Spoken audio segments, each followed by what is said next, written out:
যে আল্লাহ আমি সুস্থ, অনেকে সুস্থ না। আল্লাহ আমি পঙ্গু না, অনেকে পঙ্গু। আল্লাহ আমাকে আপনি কত কিছু দিয়েছেন যেটা অনেককে দেন নাই। আমার চোখ দুটো ভালো, আমার অনেক নেয়ামত আমি আপনার ভোগ করছি। আল্লাহ আমি আপনার নেয়ামতের শুকরিয়া আদায় করছি, স্বীকৃতি দিচ্ছি, কৃতজ্ঞতা আদায় করছি। হে আল্লাহ, আপনার রাসূলের প্রতি আপনি রহমত নাজিল করেন।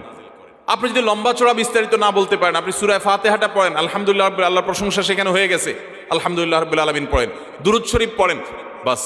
এরপরে আপনি এবার বলেন আল্লাহ আপনি আমাকে মাফ করে দেন। আল্লাহ আমার বাবা চলে গেছেন, তাকে মাফ করে দেন। আল্লাহ আমার মা দুনিয়া থেকে চলে গেছেন, তাকে মাফ করে দেন। ভাইরা আমার, আসল কথা হলো আমরা সেই ব্যথাটাই অনুভব করি না।